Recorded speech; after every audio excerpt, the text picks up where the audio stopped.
Welcome to my channel. প্রিয় ছাত্রছাত্রীরা, তোমরা যারা জেনপাস ইউজি 2024 কাউন্সেলিং প্রসেসের মধ্যে দিয়ে যাচ্ছ, তোমাদের জন্য ভীষণ ভীষণ ইম্পর্টেন্ট আরেকটা ভিডিও নিয়ে চলে এসেছি।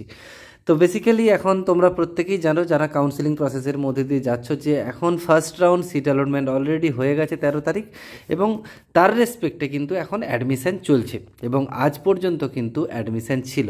দেখতে পাচ্ছ 4 নম্বর পয়েন্টটা দেখো, 3 আর 4। 3 নম্বরে দেখো first round seat allotment result, যেটা 13 তারিখ অলরেডি হয়েছে। তারপর অ্যাডমিশন যে প্রসেস বা আপগ্রেডেশন প্রসেস সেটা চলবে 13 তারিখ থেকে 19 তারিখ পর্যন্ত। এর মধ্যে কী কী চলেছে বা কী কী হয়েছে? সিট অ্যাকসেপ্টেন্স ফিস দিতে হয়েছে কাদের? যাদের কোনো না কোনো কলেজ হয়েছে, আইদার তুমি ভর্তি হতে চাও অথবা আপগ্রেড করতে চাও, দুটো ক্ষেত্রেই তোমাকে সিট অ্যাকসেপ্টেন্স ফিস 1000 টাকা দিতে হবে, ঠিক আছে? তারপর তোমরা ওই ফর্মটা তোমরা পেয়ে যাবে, অ্যালটমেন্ট লেটারটা পেয়ে যাবে যে কোথায় অ্যালট হয়েছে তোমার। তারপরে ওই ফিজিক্যাল ভেরিফিকেশনের জন্য তোমাকে কলেজে যেতে হবে। তুমি এই রাউন্ডে ভর্তি হও বা না হও, দুটো ক্ষেত্রেই তোমাকে কলেজে যেতে হবে ওই 1000 টাকা ফিস পেমেন্ট করে ডকুমেন্টগুলো ভেরিফিকেশান করতে। যদি ভর্তি হতে চাও সেক্ষেত্রে নো আপগ্রেডেশন ফর্ম নিয়ে যাবে, আর যদি আর ভর্তি না হতে চাও, যদি আপগ্রেড করতে চাও, যে তুমি যেই কলেজটা পেয়েছো ওর থেকে বেটার কিছু আশা করছো, সেই জন্য আপগ্রেডেশন করতে হবে, সেই জন্য ইএস আপগ্রেডেশন ফর্মটা নিয়ে যেতে হবে। এই ছিল আগের বিষয়, যেগুলো তোমরা প্রত্যেকেই জানো। এবং পরবর্তী সময় কি হতে চলেছে দেখো, এরপর দেখতে পাচ্ছ সেকেন্ড রাউন্ড সিট অ্যালটমেন্ট হবে কত তারিখে? 21 তারিখে। অর্থাৎ আজকে তো 19 তারিখ, কাল বাদ পরশু দিন কিন্তু তোমাদের সেকেন্ড রাউন্ড সিট অ্যালটমেন্ট হতে চলেছে। এবার এখানেও কিন্তু সেম প্রসিডিওর, 21 থেকে 25 পর্যন্ত একই রকম প্রসিডিওরে তোমাদের ভর্তি প্রসেস চলতে থাকবে, কিন্তু এখানে আপগ্রেডেশন প্রসেস থাকবে না, কারণ দুটোই মাত্র রাউন্ড হবে, ঠিক আছে? সেকেন্ড রাউন্ডের পর কিন্তু আর কোনো রাউন্ড হবে না, আপাতত মেন রাউন্ড যেগুলো সেটা হচ্ছে না, তাহলে এখানে আপগ্রেডেশন প্রসেস থাকবে না। তাহলে এখানে বিষয়টা কি, যে তুমি যেই কলেজটা পেয়েছো, হয়তো ফার্স্ট রাউন্ডে কেউ একটা কলেজ পেয়েছিলে, সে আপগ্রেড করেছিল, দেখা যাবে আগের কলেজটাই ফিরে এসেছে। 1 নম্বর কেস হতে পারে আগের কলেজটাই ফিরে এসেছে, তাহলে সেখানে তুমি ভর্তি হতে যেতে পারো। অথবা দেখা যাবে আপগ্রেড হয়ে অন্য কোনো কলেজ এসেছে, তাহলে সেখানেও ভর্তি হতে যেতে পারো।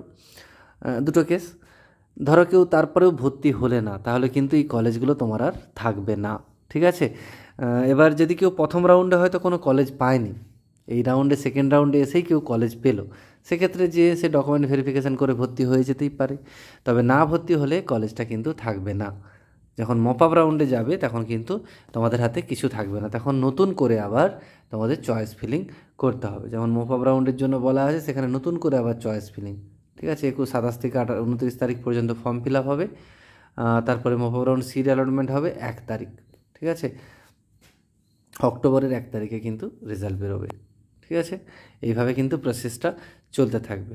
তো এর জন্য আবার যারা ফ্রেশ পাবে, প্রথমবার যারা হয়তো চয়েস ফিলিংয়ে পেলো মপ আপ রাউন্ডে গিয়ে, আগের রাউন্ডগুলোতে হয়তো পায়নি অথবা আগের রাউন্ডগুলোতে কাউন্সেলিংই করেনি, সেক্ষেত্রে মপ আপ রাউন্ডে যে করলো, সেক্ষেত্রে চয়েস যদি ফ্রেশ অ্যালটমেন্ট যদি কারো হয়, প্রথমবার কোনো কলেজ পেলো, তাকেও সেই 1000 টাকা জমা দিয়ে ডকুমেন্ট ভেরিফিকেশান করতে যেতে হবে। এবার আপাতত মপ আপ রাউন্ডের একটা মপ আপ রাউন্ডের কথাই বলা আছে, হয়তো পরবর্তী সময় 2 বা 3টে মপ আপ রাউন্ডও হয়তো হতে পারে, সেটা পরবর্তী সময় দেখা যাবে। এবার দেখা যাক কী হয়। তোমরা অবশ্যই কমেন্টে জানিও কে কোন কলেজ পেয়েছো এবং কে কোন কলেজে ভর্তি হলে। যদি আমার ভিডিও কেউ দেখে থাকো, তোমরা অলরেডি ভর্তি হয়ে গেছো, তো অবশ্যই কমেন্ট করে জানিও তোমার র্যাঙ্ক কত ছিল এবং সেই র্যাঙ্কে তুমি কোন কলেজ পেয়েছো, ঠিক আছে? আর ভিডিওটা একটু বন্ধুদের শেয়ার করে দিও, এবং পরবর্তী সময়ে আবার আপডেট থাকবে। কোনো ডাউট হলে সেটা নিয়ে তোমরা বলতে পারো, কমেন্ট করতে পারো, সেই নিয়ে আমি ভিডিও বানিয়ে দেবো। চলো এখানে রাখবো, সবাই খুব ভালো থেকো, সুস্থ থেকো। Thanks for watching.